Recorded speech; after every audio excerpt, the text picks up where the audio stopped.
What is up, everybody? It is Alex from Heavy New York, calling from the quarantine zone again, and this time we are here with James of Wheel. Thank you so much for being here today. It's an absolute pleasure. Thanks so much for having me. Yeah, it's great to have you here. I got to tell you, I was really looking forward to seeing you on the Infected Rain Swallow the Sun tour, but this goddamn stupid virus, I mean, it sucks. But I hope that you'll be able to make it to the U.S. as soon as all this bullshit's behind us, right? So we feel exactly the same way. We've wanted to come over there for a really long time, and it just seems like such a natural fit. We've had so much attention on social media from Americans, so well, we're really hoping that sometime, I don't want to say next year because who knows what's going to happen, but in the next couple of years, we'd really like to get over to the US. Yeah, it's on our to-do list. We definitely look forward to it. Your new album, though, is Resident Human, which thank you for giving us some new music to keep us busy and giving, more to look forward to. Was the intention of this just to make a direct continuation of moving backwards, or or you're trying to maybe step into new territory for Wheel with this album? It's definitely been new territory for us, at least. I mean, I think, but we can never really control the reaction, but at least how it felt to make it, it was very, very different from the last one. I think moving backwards just by nature, there was a lot of density in the similar harmonic range, like the middle part of songs like Up the Chain for those who've heard it. And for that reason, we needed to go for something very clean with the production style and kind of clinical in places to make sure you could hear exactly what was going on. And I think by contrast, Resident Human feels a lot more kind of organic and kind of live. There's a kind of live flavour to it, even in terms of things like the tempo and the direct interaction between the various rhythmic elements in the tracks. And I think most of it is just we played live a lot more by the time we made the album.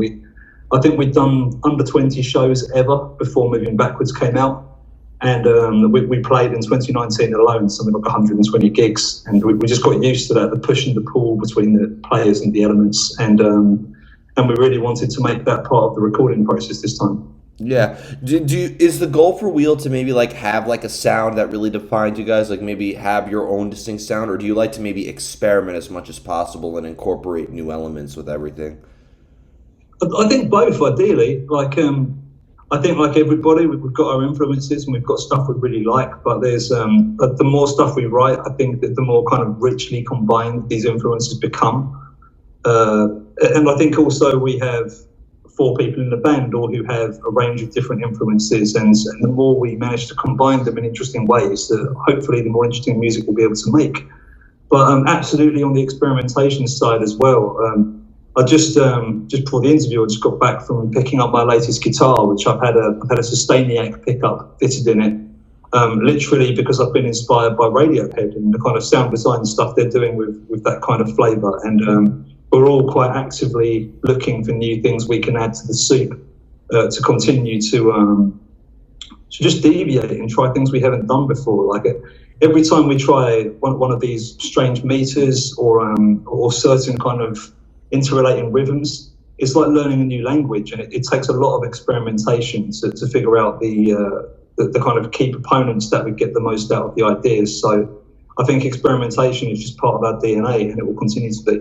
Yeah, definitely. Because I feel like that Swallow the Sun tour you're supposed to be on is a very melodic death metal type of tour. But I can easily see you do a tour with a band like Baroness or Sleep or Neurosis. I could see you maybe do a tour with a real hard rock band like a Seether or something like that. I feel like you have a sound that could appeal to multiple audiences.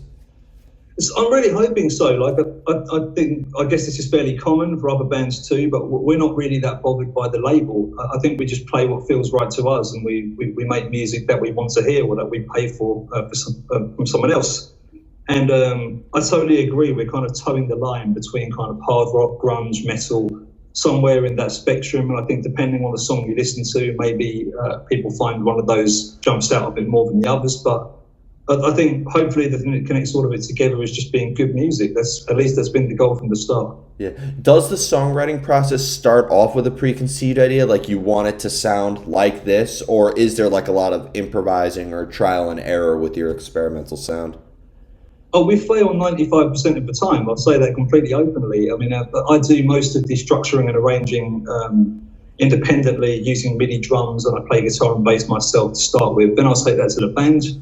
And sometimes it's a 1 minute clip where, hey, what do you think of this? Other times it just happens all on its own. It feels like, and it's a 10 minute song all in one go. But we're quite democratic once the core idea is made. So even though I tend to generate more of the initial jumping off points, when we start to pull the threads together and start to put it to pieces and put it back together again, it really becomes just this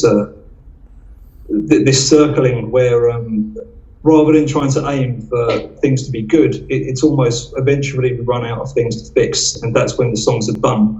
The danger of writing this way is we never have anything left over, so it's not like we've got any kind of B-sides or unreleased tracks or anything. Like anything we think is good enough to develop, we will develop it.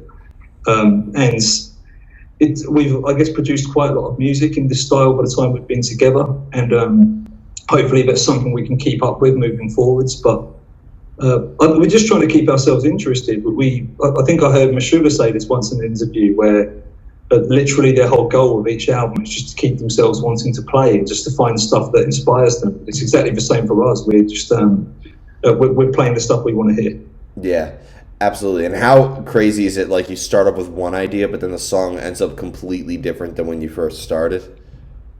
So you're completely right, and funnily enough, even with the writing process, sometimes we'll spend weeks working on an idea, only to come up with a part 8 minutes in where we go, hey, actually, that bit 8 minutes in, that's good enough to write a whole song out of. Let's scrap everything else and we use that. So there's a lot of failure, but I think that's what creativity is in its purest form. I think it's the freedom to fail, and I think it's the ability to play with things rather than to constantly be bothered about an outcome. Just experiment and see what comes out. Yeah, because I feel like, especially with, a Resident Human, you have a song like Movement that has a different vibe from like Ascend, which has a different vibe from a song like Old Earth, for example. Do you feel that maybe like every song is almost representative of like an emotion or a spark of what you were feeling at that particular time in a way? I think that's pretty fair. I mean, from a compositional perspective, we just try and make sure every song has a really clear stylistic identity that differentiates it from everything else. But I completely agree. I think that's another way you could express that. Yeah. Yeah, but sometimes you mentioned before that you're working on a song for like a long span of time. Do you find that maybe like a little bit harder to capture that emotion when you're working on a song for a long time? I think it depends on the song. I think some of them feel like they go on forever before we end up with a structure we're happy with. Like Dissipating took ages to get into exactly the right order. We had the clean intro all the way up from the start to where the drums come in. I wrote that in one afternoon over a few hours when we were actually touring in Turkey, and I was in a hotel in Istanbul, and it just came out exactly like that, and we didn't change the arrangement at all when we went to the studio. But the rest of it, especially the chorus in that song, this really melodic bit in the middle, we had about 6 other choruses before that, none of which quite worked. And quite late on, we wrote that. So I think that one took months. But by contrast, Resident Human, but we did some editing to that really late in the process. Like I think the day before we mixed it, we cut a 2.5 minute segment out of the track, which was terrifying, but it ended up improving the song massively. But I wrote pretty much all of that in about 3 days. So sometimes it works and everything goes the way you want it to, and when it doesn't, I think that's when the craft comes into play. And the more we write and the more we do this stuff, I think the easier it gets. Has there ever been a time where maybe like lyrics or maybe a lyrical idea could help dictate the direction of the sound, or have you always needed the music to come up with the lyrics? I've always needed the music. That maybe I'm just a bit of a simpleton and I've got it all backwards, but I think I kind of need the vibe and the mood of the track. It's mainly about mood. I think, for example, I knew Movement was going to be about something really angry and embittered, and it was venting frustration, and there was something really carnal about it. And by comparison, I think Dissipating and Hyperion both had these really... It had to have a big subject to fit the music and the development. It was such an expansive journey that it needed a lyrical subject which scaled in the same way that the instruments did. Okay. I mean, I don't think that's a simpleton idea at all. I mean, every artist is different. I sometimes lyrics, I feel like sometimes lyrics could be a little bit too enslaving, where like if you have a great riff idea or a great structure, but then you look at the lyrics, and then the lyrics, you just feel like the lyrics are just shaking its head no at it the whole time. So I think sometimes it's better to come up with the music first, but I think there's great aspects of both ways. But you never know, maybe we could get a Wheel concept album in the future. So, yeah, I mean, we're open to anything, and the second we get comfortable with something, we tear it to pieces and do something else. So it's very possible that will happen. But I think we've always thought that the priority is we want every instrument in our bands to have its own voice, have its own place, and have moments where the listener's attention is drawn to it. And you know, we always get told with the bass lines in our music, particularly, that we kind of put them up front and centre because we want them to be. We want people. We've got a great bassist, and I think the parts are really good. So we want to make sure people can hear what they're doing, and it's a stylistic choice. You know, some really, really great music has very subtle bass guitar in it, but we don't want the bass to be subtle and weird at all. We think it's one of the most crucial building blocks.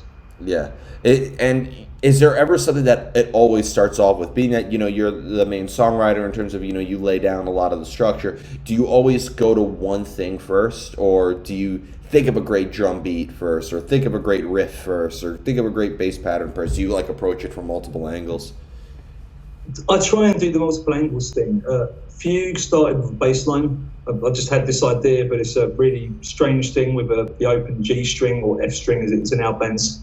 And I like the idea of doing something with chords on the bass, just because I think it isn't used that much in our genre. And I thought going with something that was so melodic but so strange would be just an interesting break from the rhythmic density of the song, sandwiching it on records.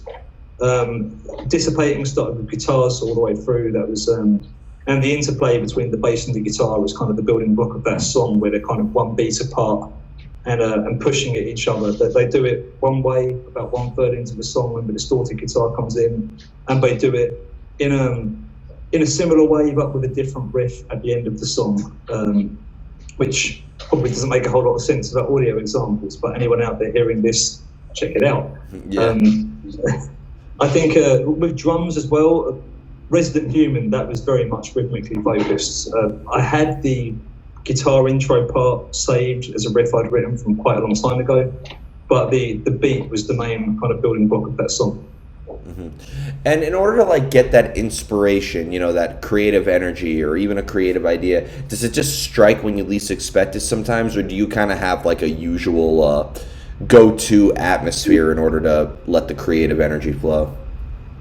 I've got to admit, it's much less magical than it might appear. I think that my brother said to me years ago that whatever career you want to do, it's very rarely about being exceptional in a field. Most of it is just you get up and go in every day. You get back on the horse, you keep grinding. And I think songwriting's the same. Obviously, our own personal standards come into play, and our stylistic values and all of that good stuff. But I think mostly you just keep throwing things at the wall and see what sticks. And as you know, I write often, and I've got lots and lots of riffs saved in various formats that I share with the other guys in the band. And typically, I think when you're really close to an idea, sometimes you're not sure what objectively is worth putting the time into improving. So I love the fact that I can throw these fragments at the guys and say, which of these speak to you, and which do you think we should develop into songs? Because right at the start, our goal was we've all played in other bands before, and we want to make sure that every song we release is something we're really proud to play and happy to play on stage. We don't get to that one song and think, oh, Jesus Christ, here we go again, really don't want to play this. So, it's completely self-indulgent, but it's shamelessly so. I think also in terms of scalability, you know, when we're thinking about making these much longer tracks, it's quite a big commitment these days to ask someone to give us 12 minutes of their time, particularly as a relatively new band. So we're really bothered about making sure that structure is just right and that there's a nice reward at the end. And hopefully there's some hidden depth for those who care to dig back through and kind of figure out some pieces of the puzzle. At least that's what really interested me about music when I was young. And hopefully we can do that for somebody else. Yeah. Well, I like what you said, like kind of going back to that simpleton, or like there's no like real, like it's just a grinding thing. I actually think that that's really cool because, you know, I was having a discussion with my tattoo artist about this, saying that if she only tattooed every time that she was inspired, she would not even pay her bills. Like, you kind of have to like grind it out sometimes. I think the whole grinding aspect of it, pumping it out, maybe some people call it like assembly line based. I think that has its own unique sound in itself. I think like it kind of gives it like a rawness or a dirty feel behind it. Like, there's something to be said about, bands and artists that like to take their time and, have, a perfect element behind it. But I think Wheel's music is very raw and, again, very organic. So like I kind of like that you have this sort of grinding thing out there, and we know you're not going to pull a Tool and wait 13 years for the next album. I don't think we're going to be waiting that long, but there's a duality to it, because in all honesty, I'm a perfectionist and I do agonise about every detail. I produced the record as well, so I was doing stuff I never thought I'd be doing, like my own vocal edits and the sound design on the album. That's all stuff I came up with myself, just experimenting with pedals and plugins and synths and you name it. And every time I do it, I keep running into these walls, which I guess is no different to any other kind of business where, okay, we need a website. I've got no idea how to make a website. Okay, let's look at a few tutorials. Okay, I'm going to read a bit. All right, I'm just going to try and do it and see what happens. And the first time you do it, it's shit. But the fifth time you do it, it's kind of good. And I think it's the same with these various methods for producing music and how we package the whole thing together. And I think one of the great things about Wheel is we just have complete stylistic control over what we're doing. But we've got this great international team around the bands helping us market our music. We've got management in Germany. We've got promotion companies all around the world working with us. But no one's ever really told us not to do what we're doing or to change it. And I think we're exceptionally lucky to be in that position, because, imagine you're a marketing guy and someone gives you an album where 3 of the tracks are over 10 minutes long. It's not making their lives particularly easy. But, I think that's why it's kind of nice to keep it close, is we've really been able to explore the stuff that we're passionate about, and we haven't been channeled down trying to be more radio friendly, for example, which just isn't what we're that interested in. Yeah, and I think radio friendly or not, like I said, you'll appeal to multiple audiences. Do a tour with Mastodon, do a tour with Cannibal Corpse, do a tour with Evanescence. I think people are going to be interested one way or another. We'd like to do all of those, so anyone listening, please set that up. Yeah. And that led me to my final question is because, a lot of people loved Moving Backwards. A lot of people loved Resident Human. I really, really enjoy, these albums. And, again, I'm really hoping that when this godforsaken pandemic is behind us, we can finally see Wheel live and cross it off the bucket list. It's kind of like 2 questions in one, but, from what we hear on the album, is this exactly what we could be expecting when Wheel plays live? Or, is there maybe a similar energy into your live presence as you do when you're songwriting? Or do you try to maybe change things up in the live presence a little bit more to make it a different experience than just simply listening to the album? It's a great question, and it's something we've spoken about a lot, because I think there's this kind of a philosophy of music thing and philosophy of live music angle to that.